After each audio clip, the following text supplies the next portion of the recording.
نحمده ونصلي على رسوله الكريم اما بعد فقد قال الله تبارك وتعالى في القرآن المجيد والفرقان الحميد فاعوذ بالله من الشيطان الرجيم بسم الله الرحمن الرحيم يا أيها الناس كلوا مما في الأرض حلالا طيبا صدق الله العظيم وقال النبي صلى الله عليه وسلم طلب كسب الحلال فريضة بعد الفريضة او كما قال علیہ الصلاۃ والسلام۔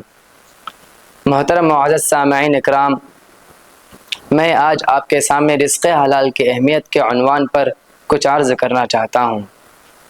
قرآن میں اللہ تعالیٰ فرماتا ہے، اے لوگوں، جو کچھ زمین میں حلال اور پاک ہے تم اس میں سے کھاؤ اور شیطان کے نقش قدم پر نہ چلو۔ رسول اللہ صلی اللہ علیہ وسلم نے فرمایا، حلال روزی طلب کرنا فرض ہے دیگر فرائض کے بعد۔ ایک شخص لمبا سفر کرتا ہے، بال بکھرے ہوئے ہیں، گرد آلود ہے، آسمان کی طرف ہاتھ اٹھا کر کہتا ہے، یا رب یا رب، مگر اس کا کھانا حرام، پینا حرام، لباس حرام، تو اس کی دعا کیسے قبول ہوگی؟ اس حدیث کا مفہوم ہے کہ روزے میں ہم رزق حلال بھی اللہ کے حکم سے چھوڑ دیتے ہیں، لیکن کتنی عجیب بات ہے کہ روزہ حلال چیزیں کو چھوڑ دیتے ہیں، مگر افطار حرام کمائی سے کریں۔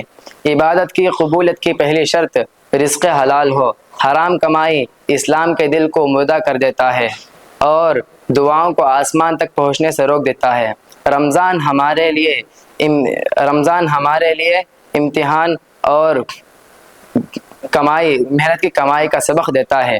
خلاصہ یہ ہے کہ تھوڑا کھائیں لیکن حلال رزق کھائیں۔ حرام رزق دنیا میں بھی بے برکتی اور آخرت میں عذاب کا باعث ہے۔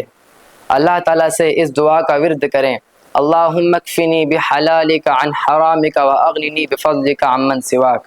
اے اللہ، ہمیں حرام رزق سے بچا اور حلال رزق کی قناعت ہمیں عطا فرما۔ وآخر دعوانا ان الحمد للہ رب العالمین۔